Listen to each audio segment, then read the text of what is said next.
बात अगर गैरों की होती तो फिर भी कहीं ना कहीं ये सोच के सांस ले लेते कि ये तो गैर है।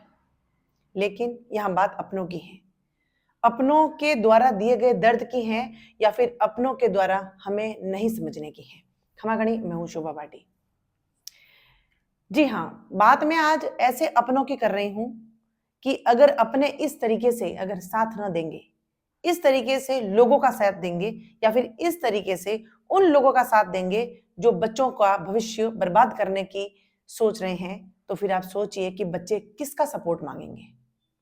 इस बात की शुरुआत में एक आप लोगों के एक बचपन की कहानी से शुरू करना चाहूंगी ताकि थोड़ा सा आपको समझने में इजी रहे। लेकिन अगर आप एक पेरेंट हैं या पेरेंट बनने जा रहे हैं या आपके घर में भी आपके छोटे भाई बहन हैं, तो आप लोगों से मैं एक रिक्वेस्ट करूंगी कि प्लीज आपकी जिंदगी के सिर्फ ये 5 से 7 मिनट में मांगती हूं, जिससे हो सकता है कि आप आने वाले समय में जो शायद आप गलतियां करने वाले हैं उससे बच जाए। बचपन में हम सभी ने, जो भी मेरी एज के हैं या मेरे से थोड़े बड़े हैं या मेरे से थोड़े छोटे हैं या अभी जो हैं शादीशुदा हैं, हम सब ने बचपन में एक कहानी सुनी थी। एक शिकारी जंगल में जाता है, वो अपना जाल लेके जाता है, वो जाल बिछा देता है और वहां पे उस जाल के अंदर बहुत सारे दाने डाल देता है। कबूतर आते हैं, कबूतर उन दानों को देखते हैं, क्योंकि भूख है तो दाना चुगने तो जाएंगे ही। वो गलती कर बैठते हैं और उस जाल के ऊपर बैठ जाते हैं, उन जाल के अंदर पड़े दानों को चुगने के लिए। और जैसे ही वो अपने पैर उस जाल के ऊपर रखते हैं, उनके पैर उसमें फंस जाते हैं। ऐसे करते करते जब 2-3 कबूतर फंस जाते हैं तो और कबूतर उड़ने वाले उनको देखते हैं कि वो दाना खा रहे हैं, वो भी आ जाते हैं। एक दूसरे को देख देख के बहुत सारे कबूतर उस जाल में फंस जाते हैं। लेकिन उन सब कबूतरों में एक समझ होती है और वो सब अपनी स्ट्रेंथ बताते हैं और वो सब उस शक्ति के साथ में उस जाल को ही लेके उड़ जाते हैं। ये कहानी हम सबने सुनी है और इससे ये सीख मिली थी हम लोगों को कि भाई अगर यूनिटी है, स्ट्रेंथ है, तो हम कोई भी जंग जो है जीत सकते हैं। उस समय हमारा सौभाग्य था कि वो जाल जो है एटलीस्ट जमीन के ऊपर पड़ा हुआ था, कहीं से बंधा हुआ नहीं था, इसीलिए वो कबूतर उस जाल को लेके उड़ गए। लेकिन सोचिए कि अगर वो जाल जिसके अंदर दाने पड़े हैं और कबूतर उस दानों को देख के वहां पे फंस जाते हैं और वो जाल चारों तरफ से किल्लियों से बंधा होता, तो क्या वो सब कबूतर उस जाल को लेके उड़ पाते? नहीं उड़ पाते। वो वहीं तड़प तड़प के मर जाते, या फिर किसी का लक होता वही वहां से उड़ पाता, या शायद सोचो जाल के चंगुल से निकल पाता या अपनी शक्ति से वहां से उड़ पाता, तो शायद ही कोई हो सकता था, वरना वो वहीं पे दम तोड़ देता। आज की हकीकत कुछ ऐसी है। आज भी शिकारी वही हैं, जाल भी बिछाया जा रहा है, दाने भी डाले जा रहे हैं, लेकिन दुर्भाग्य है आज के बच्चों का कि उन जाल को चारों तरफ से खूंटियों से, यानी आप कहो तो किल्लियों से बांध दिया गया है, ताकि वो जितने भी फंसे हुए कबूतर हैं जोर भी लगाएं तो भी उस जाल को लेकर उड़ नहीं सकते। आप सोच रहे होंगे कि मैम जो है ऐसी कहानियां क्यों सुना रही हैं, क्योंकि ये जो यहाँ जो कबूतर हैं, यहाँ पे कबूतर प्रतीक जो है वो आपके बच्चों का है। यहाँ पे ये जितना भी जो जो जाल है, ये जाल वो ऐसे कोचिंग सेंटर्स हैं, वो ऐसे इंस्टीट्यूट है जहां पे लाखों की तादाद में बच्चे फंस गए हैं और वहां पे दाना रूपी जो शिक्षा है वो उस चक्कर में वहां पे आके फंस गए हैं।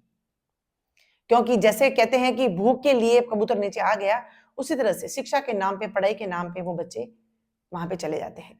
लेकिन जाना आसान है, क्योंकि वो उनकी उनकी प्राथमिकता थी कि भाई नहीं, मैं शायद मैं वहां पे जाऊं, ये चीजें मैं कर पाऊं। लेकिन आफ्टर सम टाइम अगर उनको ऐसा लगता है कि नहीं, ये सब चीजें मेरे लिए ठीक नहीं है या फिर मैं इन चीजों के लिए नहीं बना हूं, तो अब उनको वहां से निकलने के लिए उनके पास कोई उपाय नहीं है। पता है क्यों? क्योंकि आज वो जाल फ्री नहीं है। मैंने बताया आपको कि चारों तरफ से वो बांध दिया गया है। और ये खूंटियां कौन है, ये किल्लियां कौन है? उन बच्चों के माता पिता। क्योंकि शिकारी को पता चल गया है, क्योंकि शिकारी को तो ये शिकार जो है पुराने समय से होता आ रहा है ना, तो उनको पता चल गया है कि अगर सब मिल गए और सबकी सोच हो गई तो हमारे इंस्टीट्यूट बंद हो जाएंगे। तो क्या किया जाए? इस जाल को परमानेंट कर दिया जाए। परमानेंट किससे? जहां पे बच्चों की दुखती नस है, जहां पे बच्चे कमजोर पड़ जाते हैं, वो है उनके माता पिता। उन्होंने आज के समय में बड़े बड़े इंस्टीट्यूट, बड़े बड़े ऐसे लोग जो धोखे कर रहे हैं, झूठ बोल जाते हैं, जालसाजी हैं, वो पेरेंट को निशाना बनाते हैं। सबसे पहले होर्डिंग से, बड़ी बड़ी एडवर्टाइज से, बहुत बड़े बड़े एड से पेरेंट फंसते हैं वहां पे। इस तरीके से बच्चे जो हैं वहां पे पास हो जाते हैं, इस तरीके से बच्चे जो हैं वहां पे क्लियर कर जाते हैं, क्रैक कर जाते हैं। पेरेंट ये सोच नहीं रहा है कि मेरा बच्चा उसके लायक है या नहीं है, लेकिन इस अंधी चकाचौंध के अंदर वो अपने बच्चों को धकेलते जा रहे हैं, धकेलते जा रहे हैं। लेकिन बच्चे वहां से उड़ना चाहते हैं, बच्चे सब मिलके उड़ना चाहते हैं, लेकिन खूंटियां उनके खुद के माँ बाप हैं, इसीलिए वो जाल लेके नहीं उड़ पाते। परमानेंट कर दिया। वो वहां से कुछ कोशिश भी ऐसा करें कि नहीं, पेरेंट्स को बताना भी चाहें कि हम लोग नहीं कर पा रहे हैं ये, तो पेरेंट्स उनको दबा देते हैं कि तू डिजर्व नहीं करता, या फिर तेरे अंदर वो क्वालिटी नहीं है, या फिर तू मेहनत नहीं करना चाहता। न जाने किस किन चीजों से इतना दबाव आ जाता है उनके ऊपर, बच्चा कहां जाएगा? क्योंकि they all are totally depend on their parents. वो सभी पेरेंट्स पे डिपेंड है। बच्चा चाहे उस कैटेगरी का है या नहीं है, बच्चा चाहे उस फील्ड का है या नहीं है, लेकिन बच्चे को रहना वही है, क्योंकि जितने भी जालसाज हैं, जितने भी शिकारी हैं, उन्होंने सबसे पहले शिकार उनके पेरेंट्स का किया है। पेरेंट्स के दिमाग के अंदर इतने फितूर भर दिए हैं कि बच्चा लाख कोशिश कर दे पेरेंट को समझाने की, लेकिन पेरेंट्स नहीं समझेंगे। बार बार एक ही बात है, हम पैसा खर्च कर रहे हैं, हम पैसा खर्च कर रहे हैं। पैसा यहाँ पे किसका प्रतीक है? उन दानों का, जो दाने जाल के अंदर डाले जा रहे हैं।